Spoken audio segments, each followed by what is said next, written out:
Welcome to the Strangers on the Way podcast. I'm so excited to have today's guest hailing from the UK.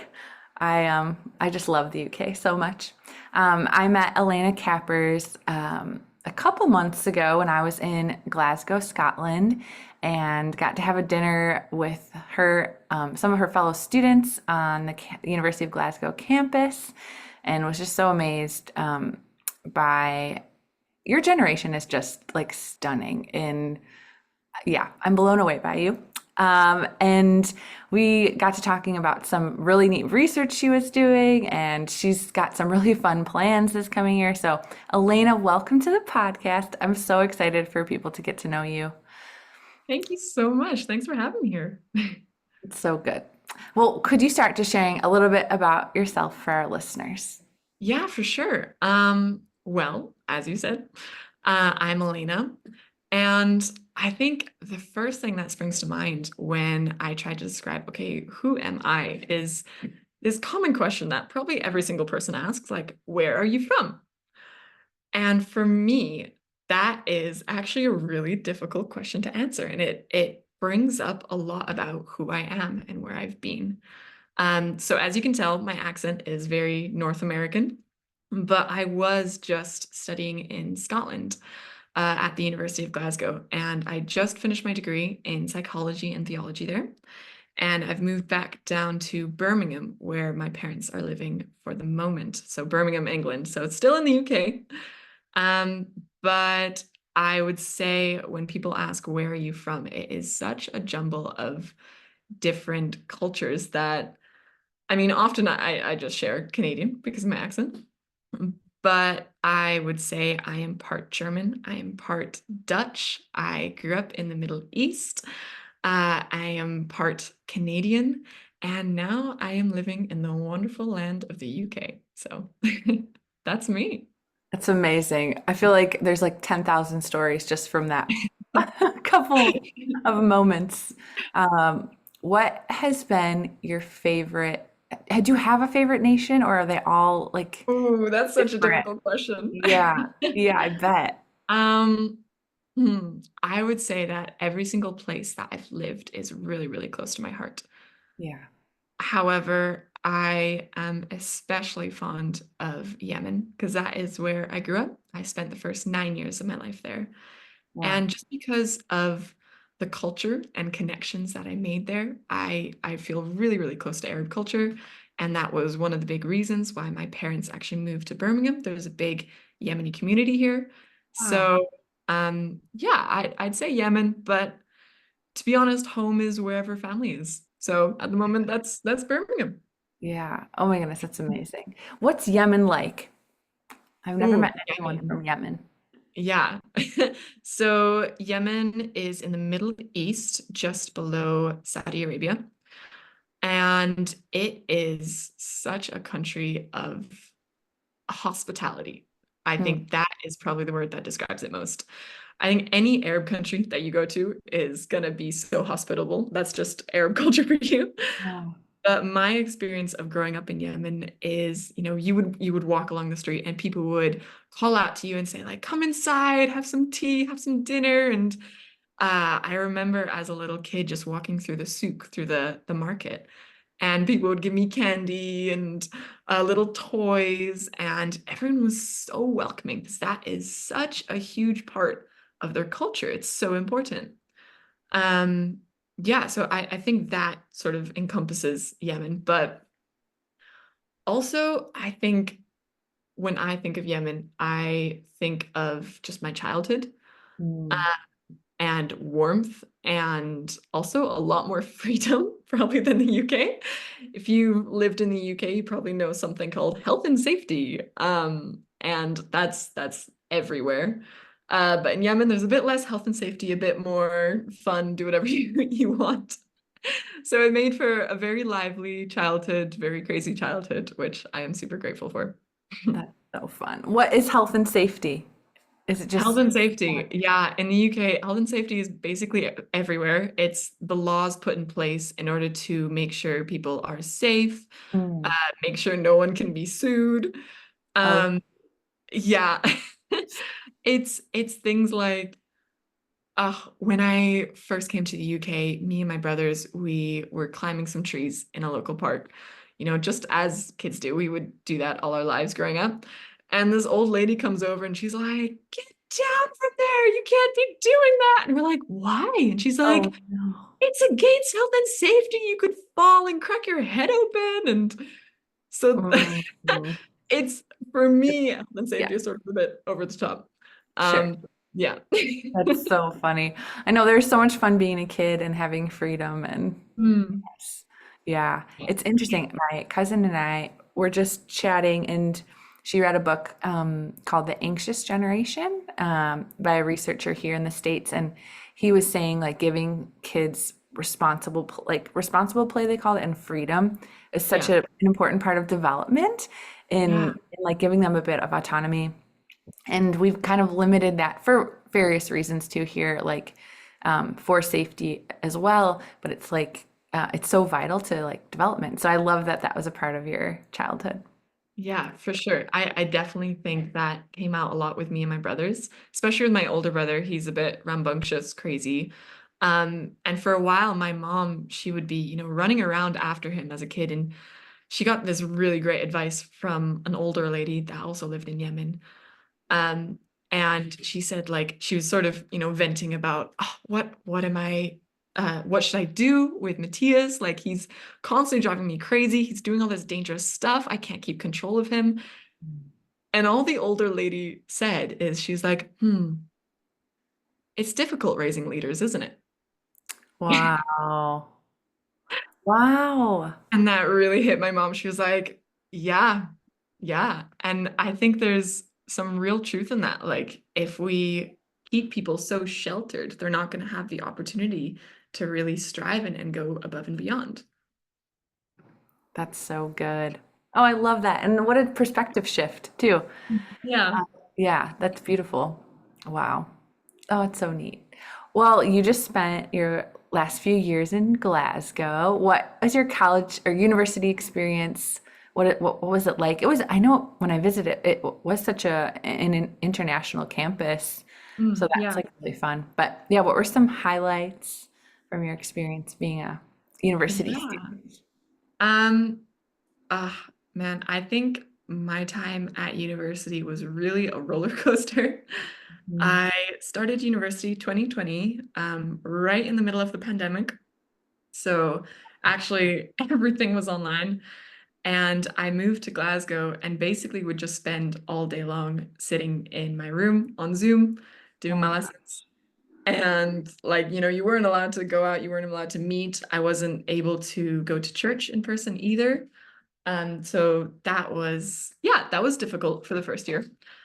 But I would say that yeah, in second year and third year, I developed such great friendships in Glasgow. And like, I mean, you were there. Scotland is such also a warm, welcoming country, really easy to chat to random strangers on the street. And I feel like I got the chance to develop a really close-knit community while there, which was such a blessing with my church and with my friends and with my course mates. So yeah, it turned out amazingly in the end. That's so fun. And you're living in a community house now. Is Yes. that, could you share a little bit about that? Because I think it's fascinating. Yeah, so I'm back in Birmingham, and my parents are mission workers here. So they work with the local churches and they actually connect to the local mosques in the area. So they Wow. reach out to Muslims and basically trying to build those bridges, build those connections, Mhm. and share the love of Jesus to people. Break down those barriers and those stigmas between the different religions. So Wow. the house that we're living here in at the moment in Birmingham belongs to the organization.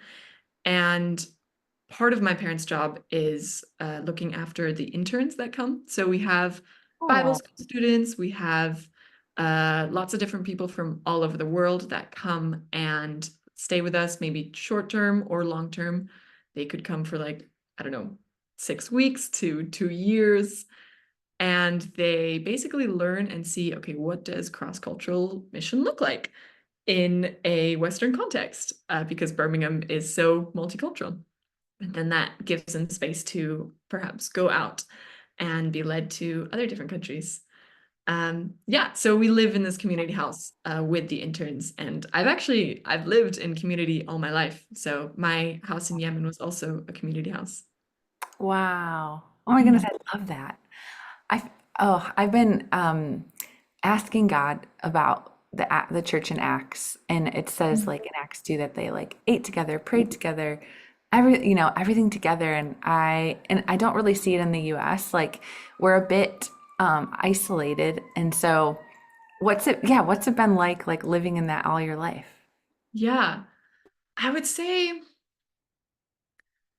I think I didn't realize how impactful it was on me or how amazing of an experience it was until I moved out of the community and went to university.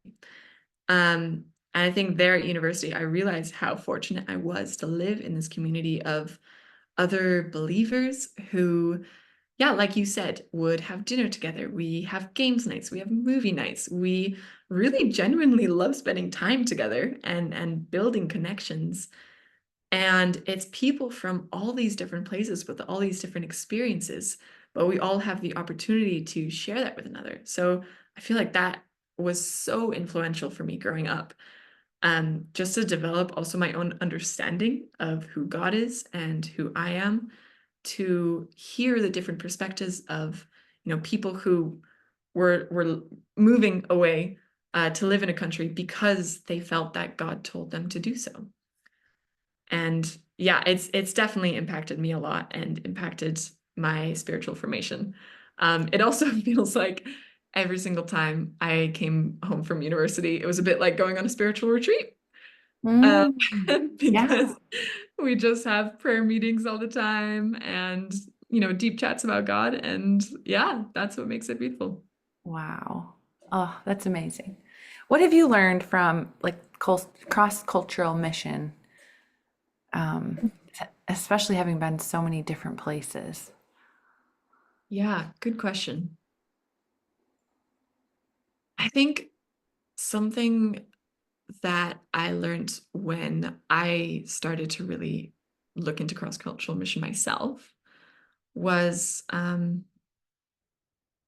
a lot of times when you tell people about what you're doing and mission, they are really, really focused on the numbers of like, okay, how many people have you talked to? How many people have you, witnessed to or shared about the gospel or everything like that? But actually, what I've realized is that the true heart of cross-cultural mission is friendship. And that really, really changes a perspective and a relationship. And if you can be friends with these people, if you're not, seeing them as like, okay, this is another person that, I can share my life story with. If you're actually genuinely interested in getting to know them as well, it can develop some amazing relationships. And I think we have so much to learn from them as they do from us. Mm. So beautiful. Yes, I love this so much. I um I feel the same way, like we can learn, yeah, from everyone and everything if we kind of humble ourselves and listen. And yes, it's like I think Jesus was so much fun to be around. And then Yes. he also like offered like this abundant life. Yeah. I don't think it was like I don't know, like a thing to get crowds. I really do feel like he was so like full of life that people were drawn to him. And so, yeah, it's like we have this privilege to get to know people who are also made in the image of God. And yeah, I don't know. I've just learned so like with this podcast even. I've learned so much from people I would have considered like in just different ways. So I love that. Yeah. It's Yeah, yeah, definitely. it's beautiful. It's so neat. Well, I know you did some research while you were at university. I would love to hear more about that and kind of what you found. Yeah, so as I said before, I studied psychology and theology. So for my dissertation, basically in the UK, you have to write this dissertation, like a final project almost. And so in psychology, I had to write a 12,000 word essay and do a psychological experiment on a topic of my choice. And so while I was deciding, okay, I have to write 12,000 words, what on earth am I going to write it about? And how on earth can I make it interesting enough that I will want to spend an entire year researching and writing about it? And so actually I was thinking and praying and talking to a lot of people, and I realized, the things that we probably are most passionate about are the things that are really, really close to our own life, that affect us really deeply. And for me, that is my identity also as a TCK. So, for people who don't know what a TCK is, it stands for Third Culture Kid. And it means a person that has lived or grown up in a country that is different from where their parents are from or where their passport is from.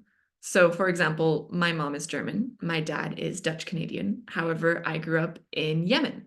So that makes me a TCK. It's those cultures of Germany and Canada and the Netherlands and the culture of growing up in Yemen. And it's coming together in order to form this third, very unique culture that is totally separate. Um, and I decided to look at the theme of belongingness with TCKs because talking to a lot of my friends who are also TCKs, that kept on coming up. I feel like it's something that a lot of TCKs resonate with, this feeling of being between cultures and being between worlds and not necessarily knowing when someone asks you, oh, where are you from? How to answer that very simple question. And so with the struggle of belongingness, I feel like that can really, really affect a lot of like parts of people's lives. So my research question was, how does belongingness positively or negatively impact in a TCK's life through different factors? So I did a bunch of interviews. I actually did too many interviews. And my supervisor was like, Eléna, you have to cut down. Oh, So wow. I only thematically analyzed 5 of them. And I was able to speak to people, ask them about their experience of being a TCK, what different factors they feel positively or negatively impacted them. And through all of that analysis, I found 3 main themes that popped up. I found the first theme was relationships. The second theme was their own behavior.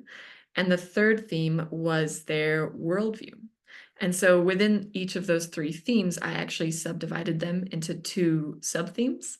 And so for relationships, I found that the relationships with their own family really, really impacted them, and their relationships with their church community. So actually, a lot of people that I interviewed from a TCK background came from a missionary background. So the reason why they were TCKs was because their parents were doing mission work. However, there are many different reasons why people can be TCKs. There are actually, I did some previous research about TCKs. In 2021, there were 87 million expatriates worldwide, Wow. and that has grown dramatically.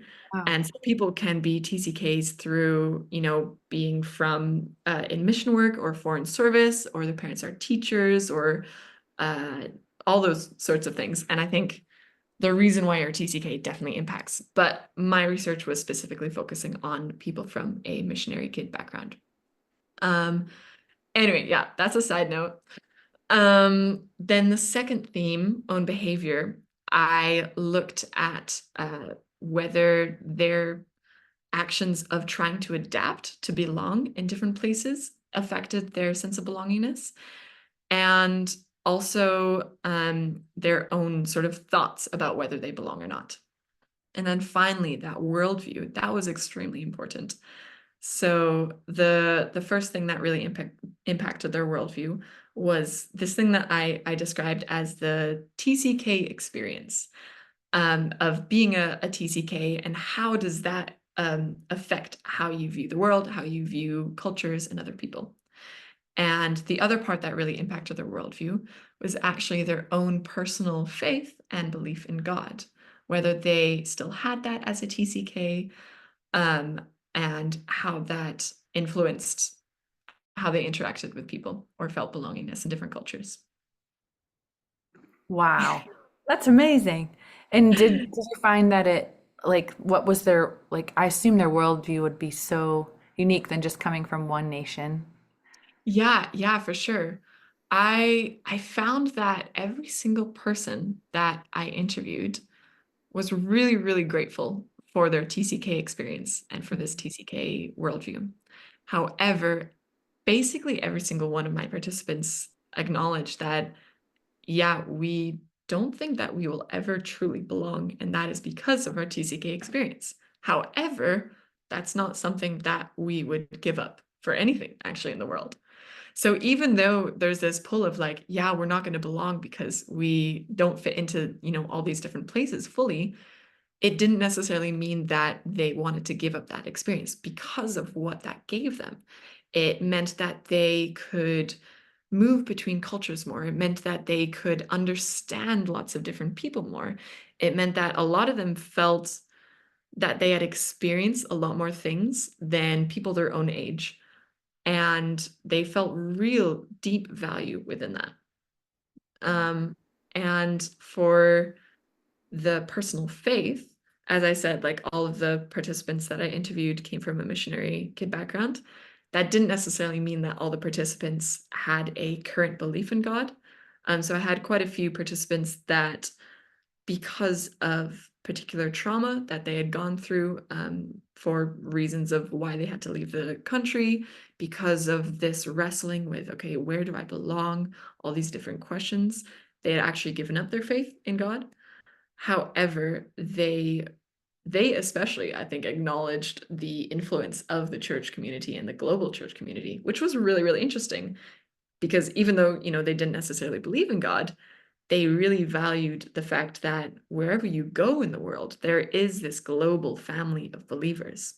And the people that did believe in God, that, yeah, I feel like this really impacted my own faith when I was talking to them. They said, I feel like I'm trying to remember the exact quote. There was this one participant who said, I realize that I will never belong on earth. However, I don't find my belongingness here on earth. I find my belongingness in heaven. And that is where ultimately I do belong. And so for him, his personal faith and his relationship with God, it didn't necessarily mean that he suddenly found belongingness here. It meant that he could cope with the fact that he didn't belong here. He had this reason of hope that he would one day find belongingness.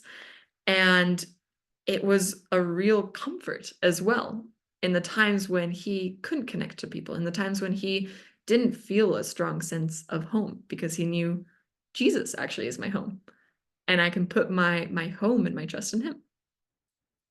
Wow. That's amazing. That yeah, to grasp that at a young age is pretty profound. Um, Thank you. yeah, that's beautiful. Wow. Yeah, that's fascinating. I've been just personally kind of diving into the word home and Mhm. and even like we're us being God's dwelling place. And so in the kingdom of God is so counter a lot of culture Yes. in Yeah. itself.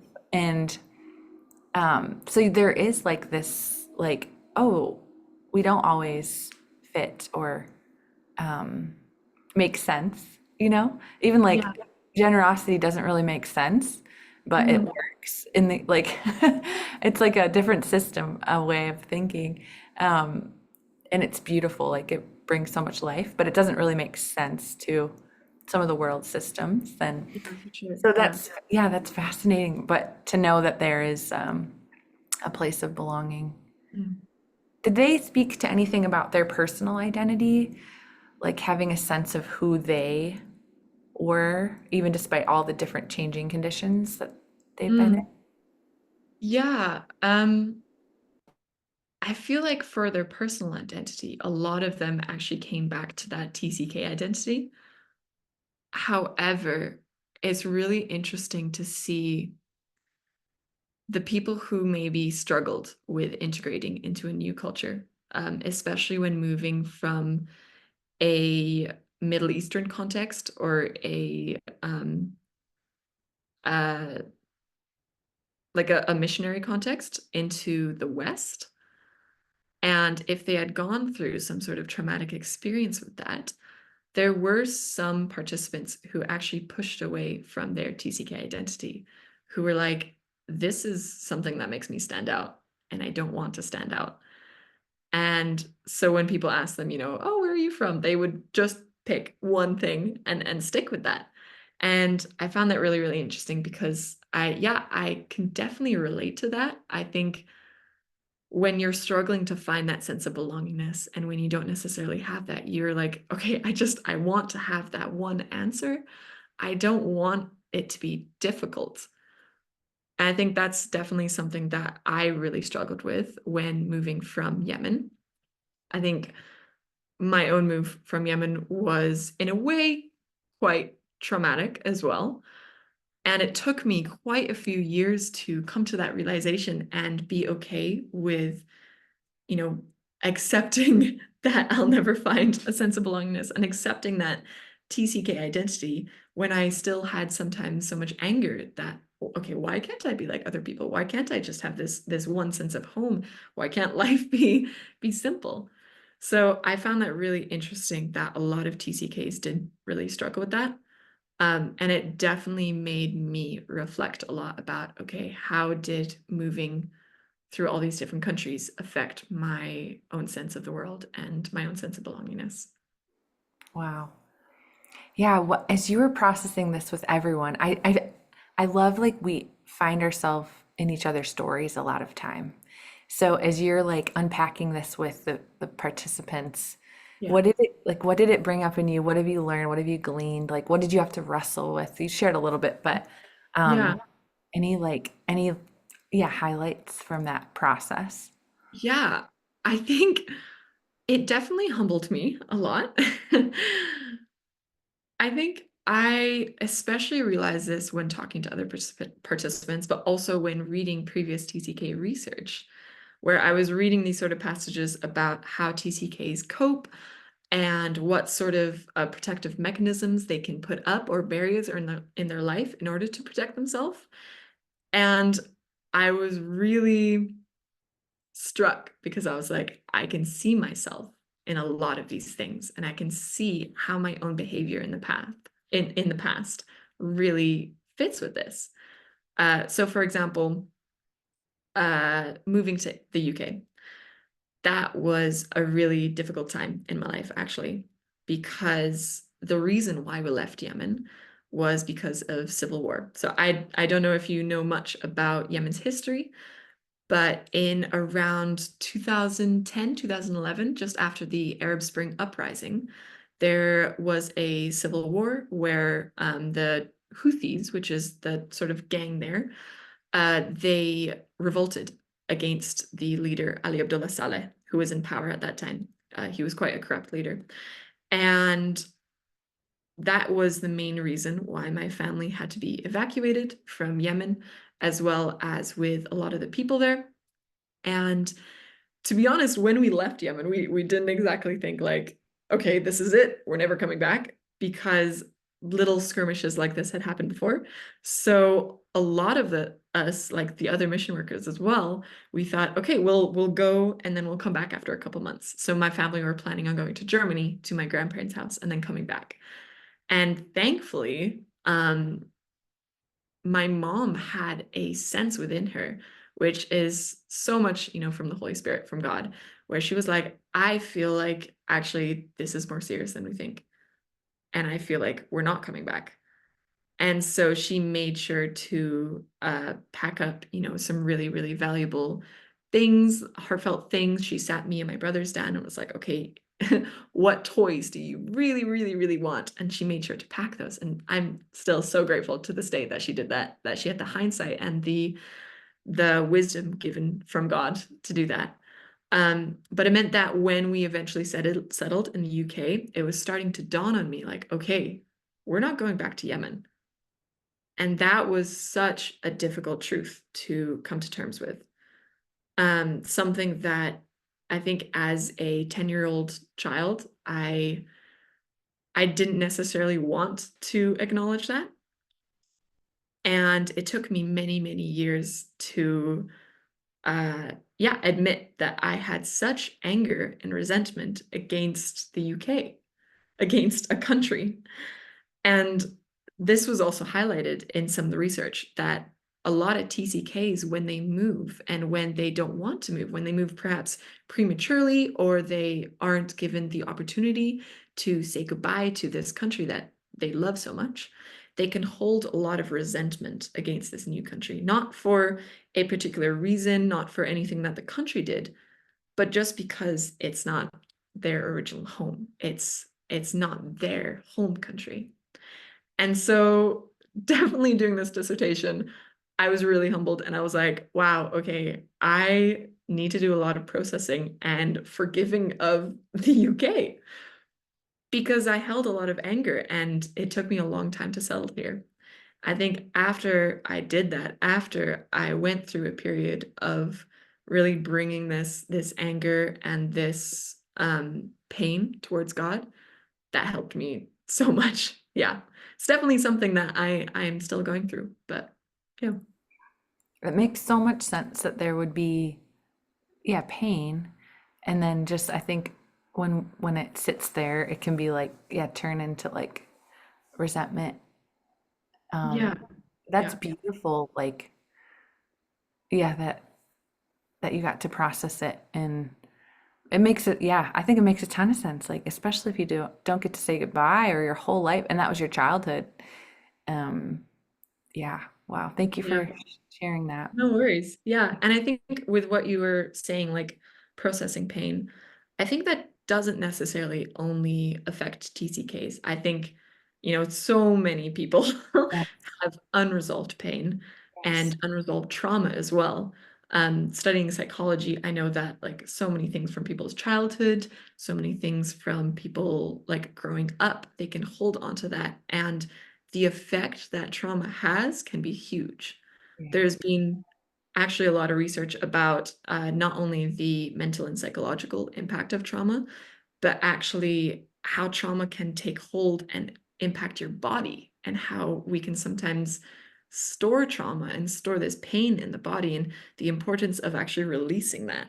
And I feel, in a Christian context, giving that over to God and giving over that pain and that sorrow and that sadness over to Him. Mhm. It's so powerful for, life transformation and moving on and accepting. Yeah. Wow. It's so neat you have this blend of the theology and the psychology. I love that. Me too. Well, I know you're about to go on some adventures. You're Yes. continuing the nation, yeah, the nation expansion. Could you share a little bit about your plans coming up? Yeah. Yeah, for sure. So I have just joined this mission organization called OM, stands for Operation Mobilization. And their main thing is to spread knowledge, help, and hope to different nations through spreading the love of Jesus Christ. And OM have two ships that travel around the world. They have the Logos Hope Ship and the Doulos Hope Ship. And these ships have bookshops on board that, when the ship docks in a port, the local community can come on board. They can buy books in their local language. It's books ranging from, kids books to cookbooks to art books, like any type. And that is really the way that these ships reach out into the local community, by connecting with them, by also, connecting with the local churches, with any projects in the local community. So yeah, in January, I'll be going on the Do Lots Hope ship, Wow. which actually just launched last year. So it's quite a new ship for them. And it'll mainly be going around Southeast Asia. So I think when I join in January, it will be in Taiwan. At the moment, it's in Malaysia. And yeah, I think actually, if I can share this quickly, I have a really cool story about Yes, why please. I decided to join the ship. Yes. Uh, so last year, almost a year ago now, I was in my final year, obviously, and I was praying and thinking, okay, what on earth should I do with my life after university? Yes. And I really had no clue whatsoever. I'm not really a planner. I just sort of go with the flow. And I was like, I feel like I have to do some sort of planning or thinking about the future because it's big, it's looming, it's coming. You can't really stop it. So I was praying and talking to lots of people, and lots of people were giving me different ideas like, Eléna, I think you should do this. I think you should do this. You'd be great here and here and here. And I was like, yeah, okay, that all sounds fantastic. However, I really want to be doing what God wants me to be doing. I had this newfound sense of following God's plans for my life over my own. And I really wanted to step into that after university and think like, okay, yes, I could do all these things and they would be fun, but where can I, you know, bring the love of Jesus and where does he want me in the world? And so back in November last year, I prayed this really simple prayer. I was like, God, would you be super blunt and tell me exactly where you want me to go and show me? And I will follow you and I will follow whatever you say and I'll wait on your word. And so I prayed that prayer and I was just like, okay, I got to keep my eyes open for, opening doors and conversations. And actually 2 days after I prayed that prayer, I went on a um, Christian conference with my student group in Glasgow. And it was super great. And there was this night where the pastor, after he did the sermon, he said, I feel like there's a lot of you that are already Christian, but you want to give over your whole entire life and actually also your job and what you do in the future to Christ and do it in a way that you are okay with actually giving up your life and you're like, Jesus, have it all. And so if that is you, come down to the front and we would absolutely love to pray for you. And at that moment, I just felt in my heart like, yes, I want that to be me.